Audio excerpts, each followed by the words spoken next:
사랑하는 형제자매 여러분, 오늘 우리의 삶을 변화시킬 수 있는 가장 근본적인 진리에 대해 함께 나누고자 합니다. 이 은혜로운 말씀이 시작되기 전 잠시 시간을 내어 구독과 좋아요를 눌러주신다면 이 귀한 메시지가 더 많은 영혼에게 닿는데 큰 힘이 됩니다. 이 영상을 보시고 나누시는 모든 분들의 삶에 하나님의 놀라운 축복이 함께하기를 기도합니다. 여러분, 믿음은 어떻게 작용하는 것일까요? 많은 이들이 궁금해하는 이 질문에 대해 성경은 아주 명확하게 그 비밀을 알려주고 있습니다. 고린도후서 4장 13절은 이렇게 말합니다. 기록된 바 내가 믿었으므로 말하였다 한 것 같이 우리가 같은 믿음의 마음을 가졌으니 우리도 믿었으므로 또한 말하노라. 이 말씀의 핵심은 이것입니다. 우리는 믿기 때문에 말합니다. 이것이 바로 믿음이 역사하는 방식입니다. 아주 간단하지만 세상을 창조하신 강력한 원리입니다. 당신이 마음속으로 믿는 것을 당신의 입으로 말할 때 믿음은 비로소 생명력을 얻고 현실이 되기 시작합니다. 예수님께서 이 땅에 오신 이유는 바로 의인이 그의 믿음으로 말미암아 살게 하기 위함이었습니다. 아멘. 그런데 어떤 사람들은 이렇게 반문합니다. 정말 믿기만 하면 의롭게 된다는 말인가요? 그저 예수님의 보혈을 믿기만 하면 그것으로 충분하다고요. 네, 그렇습니다. 성경은 정확히 그렇게 말씀하고 있습니다. 매일 아침 눈을 뜰 때마다 우리는 이렇게 선포해야 합니다. 나는 하나님 앞에서 의로운 자다. 나는 내가 의롭다는 것을 믿는다. 나는 하나님께서 주신 이 의로움이라는 선물 때문에 하늘의 모든 신령한 복을 받을 자격이 있다. 이것은 결코 나의 행위나 노력에 기반한 것이 아닙니다. 만약 나의 공로로 얻은 것이라면 자랑할 것이 있겠지만 이것은 전적인 선물입니다. 나의 어떠함이나 나의 성과와는 아무런 관련이 없습니다. 나는 그 선물을 받았기에 의로운 자입니다. 아멘. 이것이 바로 우리의 생각과 마음을 지배해야 하는 진리입니다. 처음에는 어색할지라도 당신이 믿는 바를 계속해서 입으로 소리내어 말하는 훈련이 필요할 수 있습니다. 하지만 어느 순간 당신은 더 이상 억지로 말할 필요가 없게 될 것입니다. 왜냐하면 그 진리가 당신의 존재 자체에 깊이 새겨졌기 때문입니다. 로마서 3장 21절은 이 진리를 더욱 분명하게 밝힙니다.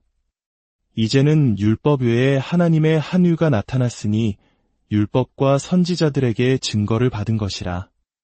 이제는이라는 단어에 주목하십시오.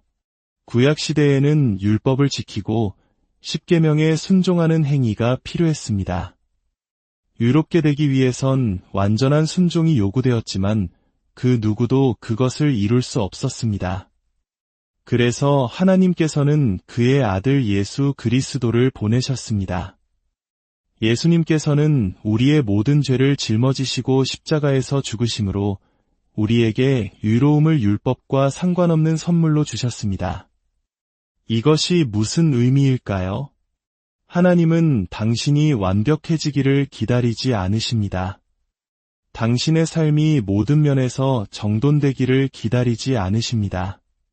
그분은 지금 이 순간 당신에게 의로움을 선물로 주십니다. 당신이 그 선물을 믿음으로 받기만 한다면 그 믿음이 당신을 변화시킬 것입니다. 이것이 바로 복음의 작동 방식입니다. 로마서 4장으로 넘어가 보겠습니다. 그런즉 육신으로 우리 조상인 아브라함이 무엇을 얻었다 하리요? 만일 아브라함이 행위로서 의롭다 하심을 받았으면 자랑할 것이 있으려니와 하나님 앞에서는 없느니라. 성경에서 말하는 육신이란 단순히 성적인 죄만을 의미하는 것이 아닙니다. 그것은 바로 하나님의 은혜를 의지하지 않고 자신의 힘과 노력으로 무언가를 이루려는 자기 노력 그 자체를 의미합니다. 시내산에서 이스라엘 백성이 하나님께 주께서 말씀하신 모든 것을 우리가 행하겠나이다 라고 외쳤을 때 그것은 영적 파산을 깨닫지 못한 인간의 교만이었습니다. 자신의 힘으로 율법을 지킬 수 있다고 믿는 것, 그것이 바로 육신에 의지하는 것입니다. 그 결과는 무엇이었습니까? 바로 금송아지 우상이었습니다. 간음, 분노, 조급함과 같은 모든 죄의 열매들은 바로 이 자기 노력이라는 뿌리에서 나옵니다. 우리는 종종 죄의 열매들을 떼어내려고 애쓰지만 문제의 뿌리인 자기 노력을 해결하지 않으면 아무 소용이 없습니다. 이미 선물로 주어진 의로움을 누리는 대신 이미 의로운 자가 되기 위해 스스로 노력하기 시작할 때 우리의 삶에는 온갖 부정적인 것들이 나타나게 됩니다. 혹시 당신의 삶에 분노나 짜증이 있다면 그것은 당신의 삶 어딘가에 잘못된 믿음이 자리 잡고 있다는 증거입니다. 어쩌면 당신은 누군가에게 마지막 말을 해야 내가 이기는 것이다. 혹은 화를 내야 내가 강해 보인다와 같은 거짓된 믿음을 붙들고 있는지도 모릅니다. 모든 것은 믿음에서 시작됩니다. 하나님께서 창조하실 때를 생각해 보십시오. 그분은 어둠을 보시고 빛이 있으라 말씀하셨습니다. 그리고 그 말씀을 이루기 위해 무언가 다른 노력을 하셨습니까? 아닙니다. 그분은 그저 말씀하셨습니다. 당신이 진정으로 믿는다면 당신도 말하게 될 것입니다. 누군가가 당신에게 요즘 세상 살기 참 힘들지 않습니까? 라고 말할 때 당신은 이렇게 대답해야 합니다. 저는 그 말이 저에게 적용된다고 믿지 않습니다. 그러면 상대방은 당신이 도대체 누구인데 그런 말을 하죠? 라고 물을지도 모릅니다. 그때 담대하게 선포하십시오. 저는 하나님의 상속자여 그리스도와 함께한 공동 상속자입니다. 저는 새로운 피조물입니다. 이전 것은 지나갔으니 보라 새 것이 되었도다. 그리스도께서 나를 율법의 저주에서 속량하셨으니 가난과 질병의 저주에서 나를 건져내셨으니 이제 아브라함의 복이 나의 것입니다. 아브라함은 가축과 은과 금이 풍부했고 그의 아내는 늙어서도 아름다웠으며 노년에 다시 젊음을 되찾았습니다. 할렐루야! 나는 아브라함의 자손이며 아브라함의 모든 복으로 복받은 자입니다. 아멘. 이것은 교만할 이유가 전혀 없습니다. 우리가 노력해서 얻은 것이라면 자랑할 수 있겠지만 믿음으로 얻는 것은 온전히 선물이기 때문입니다. 믿음으로 말하는 법을 배우십시오. 예수님께서는 열매 없는 무화과나무를 보시고 어떻게 하셨습니까? 그저 바라보기만 하신 것이 아닙니다. 그분은 나무를 향해 이제부터 영원토록 사람이 내게서 열매를 따먹지 못하리라 라고 저주하셨고 다음날 나무는 뿌리째 말라 있었습니다. 그리고 제자들에게 가르치셨습니다. 누구든지 이 산더러 들리어 바다에 던져지라 하며 그 말하는 것이 이루어질 줄 믿고 마음에 의심하지 아니하면 그대로 되리라. 예수님은 당신이 말하는 대로 될 것이라고 하셨습니다. 그런데 우리는 얼마나 자주 부정적인 말을 우리 삶에 프로그래밍하고 있습니까? 그 케이크를 먹기 위해서라면 죽어도 좋아와 같은 말을 쉽게 합니다. 왜 우리는 죽는다는 말을 그렇게 쉽게 사용할까요? 사탄이 우리의 어휘 속에 죽음을 심어 놓았기 때문입니다. 우리의 문화 속에서도 마찬가지입니다. 부모가 자녀를 사랑하면서도 화가 나서 아이고 너 때문에 속 터져 죽겠다. 혹은 너 때문에 못 살아 와 같은 말을 합니다. 이런 말들이 아이의 잠재의식에 어떻게 프로그래밍될지 우리는 생각하지 못합니다. 이제부터는 축복의 말을 사용합시다. 자녀를 꾸짖을 때에도 너는 장수할 것이다. 너는 복 받을 것이다. 라고 말하십시오. 기적은 이렇게 일어납니다. 예수님께서 나사로의 무덤 앞에서 눈물을 흘리셨지만 눈물만으로는 나사로가 살아나지 않았습니다. 예수님은 자신이 부활이요 생명임을 믿으셨고 그 믿음을 선포하셨습니다. 나사로야, 나오라. 그분은 구체적으로 말씀하셨고 죽었던 나사로가 걸어 나왔습니다. 우리도 믿고 말하는 법을 배워야 합니다. 믿고 말하는 것, 그것으로 충분합니다. 거기에 무언가를 더하려고 하는 순간 당신의 믿음은 힘을 잃게 됩니다. 이 시점에서 많은 분들이 야고보서의 행함이 없는 믿음은 죽은 것이다 라는 말씀을 떠올릴 것입니다. 바울은 행위와 상관없이 믿음으로 의롭게 된다고 말했는데 야고보의 말과 모순되는 것처럼 보입니다. 이 문제를 깊이 들여다봅시다. 야고보서 2장은 이렇게 말합니다. 우리 조상 아브라함이 그 아들 이삭을 제단에 바칠 때에 행함으로 의롭다 하심을 받은 것이 아니냐. 내가 보거니와 믿음이 그의 행함과 함께 일하고 행함으로 믿음이 온전하게 되었느니라. 잠깐만요. 하나님께서 아브라함을 의롭다고 선언하신 것은 언제였을까요? 그것은 창세기 15장, 아브라함이 83세였을 때 아들 이삭이 태어나기도 훨씬 전의 일이었습니다. 하나님이 밤하늘의 별들을 보여주시며 그의 후손에 대해 약속하셨을 때 아브라함이 하나님을 믿으니 하나님께서 이를 그의 의로 여기셨습니다. 그리고 그가 이삭을 제단에 바친 것은 그로부터 약 40년이 흐른 뒤였습니다. 이것은 무엇을 의미할까요? 바울이 말한 의는 하나님 앞에서의 의입니다. 하나님 앞에서는 우리의 어떠한 행위도 필요 없이 오직 믿음만으로 충분합니다. 반면 야고보가 말하는 것은 사람들 앞에서의 의입니다. 즉, 우리의 믿음이 삶을 통해 다른 사람들에게 증명되는 것을 말합니다. 굶주린 아이를 둔 사람이 도움을 청하러 왔을 때 그저 평안히 가시오, 따뜻하게 하시오, 배부르게 하시오라고 말만 한다면 그 사람 앞에서 당신의 믿음은 유롭게 보이지 않을 것입니다.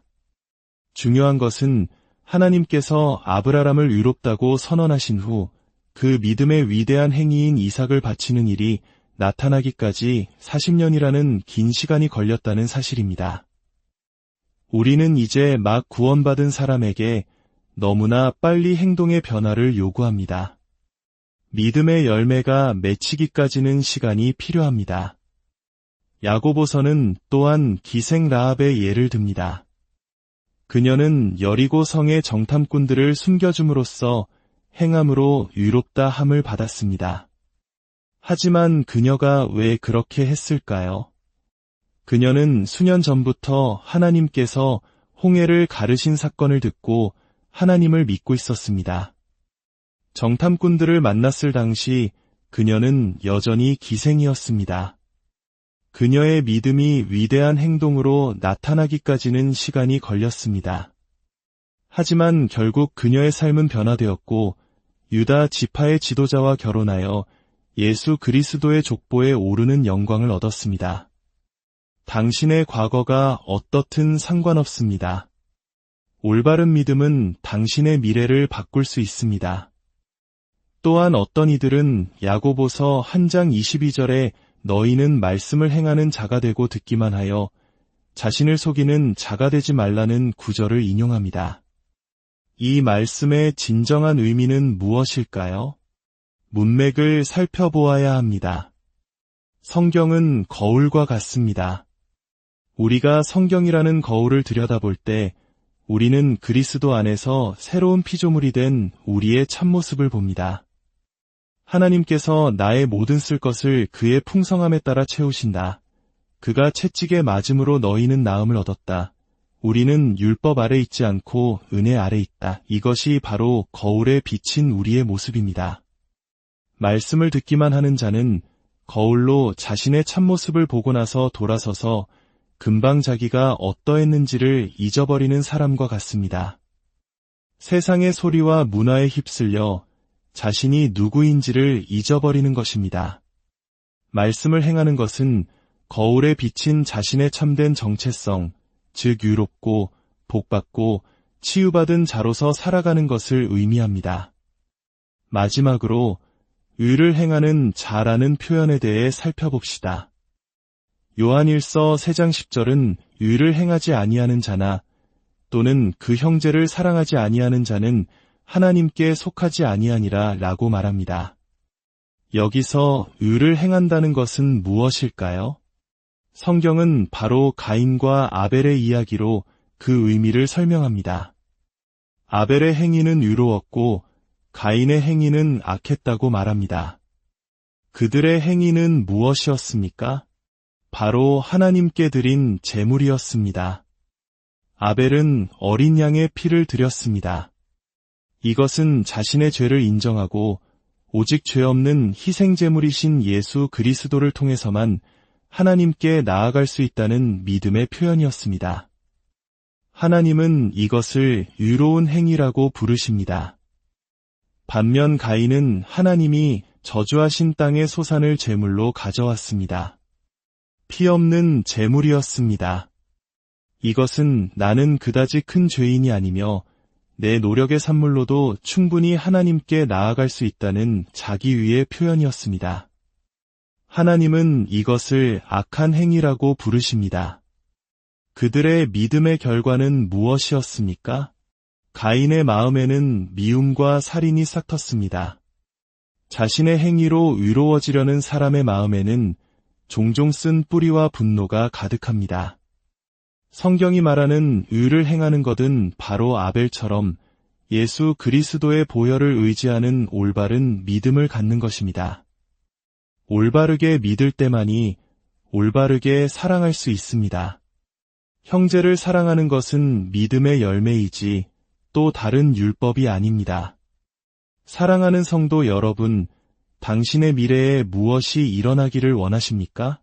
그것을 믿고 선포하기 시작하십시오. 이번 주는 최악의 한 주가 될 거야 라고 말하는 사람은 그 말이 맞을 것입니다.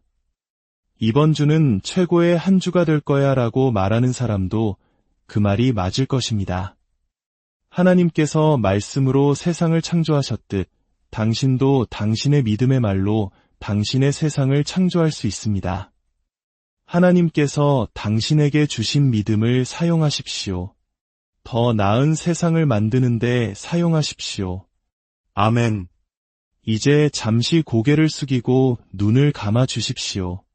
먼저 믿는 분들에게 말씀드리고 싶습니다. 여러분은 이 모든 진리를 머리로 알고 계실 것입니다. 하지만 제가 묻고 싶은 것은 이것입니다. 마지막으로 당신이 아는 것을 입으로 말해본 것이 언제입니까? 마지막으로 당신이 믿는 것을 소리내어 선포한 것이 언제입니까? 믿음은 말하는 것입니다. 말하는 것은 율법주의가 아닙니다. 그것이 바로 믿음입니다. 운전하며 직장으로 갈 때 이렇게 선포하십시오. 오늘 나는 하나님의 은혜로 둘러싸여 있다. 나에게는 세상이 갖지 못한 초자연적인 유익이 있다. 세상은 자신의 학벌과 재산을 의지하지만 나에게는 하늘로부터 오는 초자연적인 은총이 있다. 아직 예수님을 구주로 영접하지 않으신 분이 계시다면 하나님은 당신을 사랑하시기에 오늘 이 자리에 당신을 부르셨습니다. 예수님께서 당신의 모든 죄를 짊어지시고 십자가에서 죽으시고 사흘 만에 부활하셨다는 사실을 마음으로 믿고 입으로 고백할 때 당신은 구원을 받습니다. 저를 따라 진심으로 기도해 주십시오. 하늘에 계신 아버지, 저를 사랑하셔서 예수 그리스도를 보내주시니 감사합니다. 예수님께서 십자가에서 나의 모든 죄를 위해 죽으셨음을 믿습니다. 그가 나의 죄 때문에 정죄받으셨으므로 나는 결코 정죄받지 않을 것입니다. 이제 나는 그의 자리를 대신합니다. 나는 나의 행위나 율법 때문이 아니라 오직 예수 그리스도께서 나의 주님이시기 때문에 의롭습니다. 하나님께서 그를 죽은 자 가운데서 살리신 것을 믿습니다.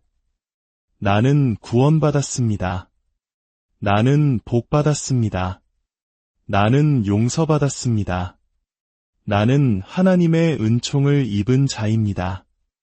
아브라함의 복이 내 위에 머물러 있습니다. 나는 전능자의 그늘 아래 24시간 주 7일 안전하게 거합니다.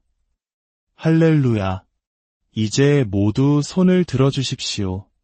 말의 힘은 시간과 공간을 초월합니다. 당신이 지금 여기서 하는 말은 학교에 있는 당신의 자녀에게 영향을 미칩니다. 다가올 한 주를 향해 저와 함께 믿음으로 선포합시다. 하늘에 계신 아버지, 다가올 한 주를 주심에 감사합니다. 주께서 이미 나보다 앞서가셔서 이 한 주를 예비하셨기에 놀라운 한 주가 될 것을 믿습니다. 나는 예수님의 이름으로 선포합니다. 이번 주는 나의 최고의 한 주가 될 것입니다. 주의 은혜와 선하심과 인자하심이 가득할 것입니다. 하나님의 은총 속에서 걸을 때 좋은 기회들이 나를 찾아옵니다. 건강이 내 안에서 솟아나고 풍요가 나에게로 흘러옵니다. 나와 나의 온 가족이 이번 한 주 동안 아브라함의 복 안에서 걷습니다. 예수님의 이름으로 기도합니다. 아멘. 주님을 찬양합시다. 할렐루야. 당신이 믿음으로 선포했을 때 천사들이 당신의 말을 현실로 만들기 위해 날아다니는 것을 믿으십시오. 천사들은 당신이 선포하는 말씀에 반응합니다. 하나님의 크신 축복이 여러분 모두에게 함께하시길